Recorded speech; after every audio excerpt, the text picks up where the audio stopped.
Hi, I'm Charlie Vaughn, and this is All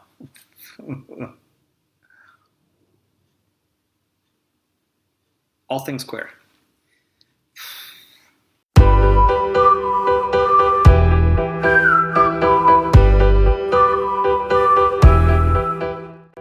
Are some fashionable wig-wearing gender benders to blame for one of the most unique and bizarre lyrics in all of Americana?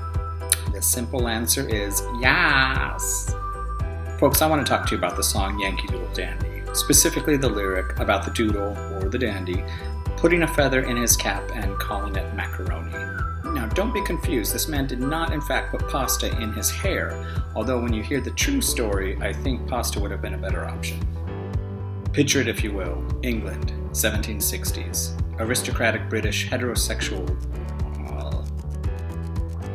Picture it, if you will, COVID. Picture it, if you will, England, 1760s.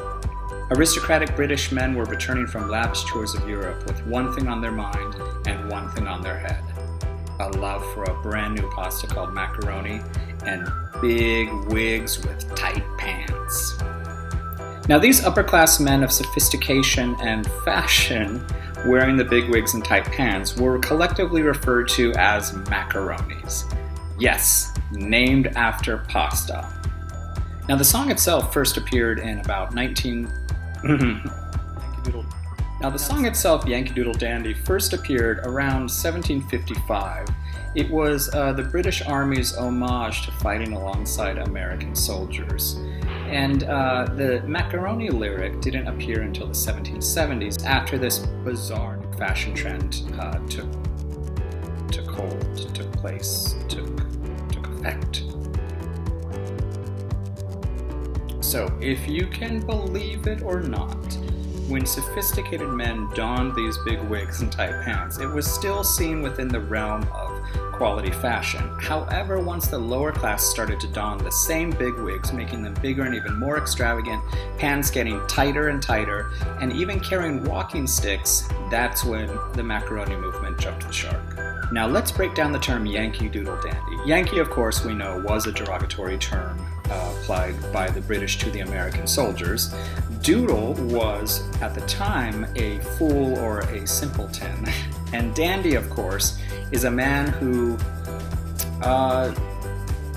took his own appearance and leisurely activities and refined language way too seriously. Think of our modern term metrosexual. Then you've got yourself a dandy.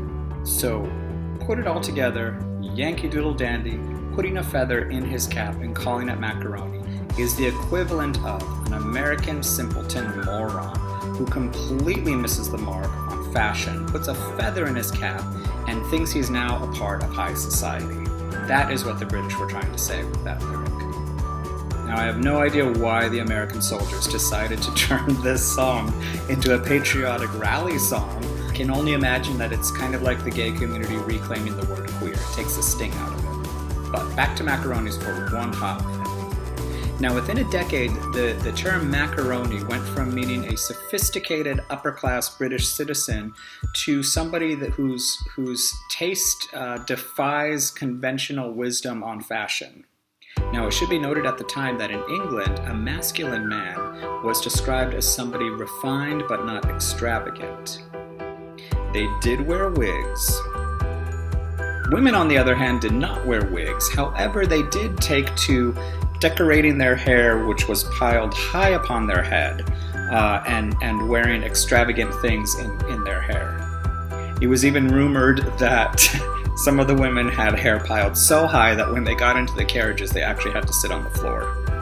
The fact that macaronis were beginning to emulate facets of female dress was not unnoticed by the detractors of the macaroni movement. I actually said that, detractors of the macaroni movement. Some had snickered that macaronis were that doubtful gender, or even hermaphrodites. Them's fightin' words.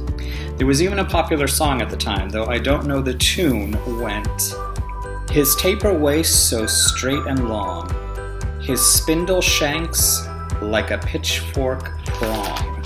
To what sex does the thing belong? 'Tis a macaroni." can't imagine it wasn't a hit. Whether criticizing macaroni was also a slander against gay men, well, that's open to debate and in the minds of the slanderer. One thing that did capture the imagination and the criticism of society at large was that the macaronis were, in fact, rejecting traditional gender roles. So there you have it, the queer history of Yankee Doodle Dandy. Please don't make me explain the lyric "went to London just to ride the ponies," because I have no idea what that means and I don't want to go down that road.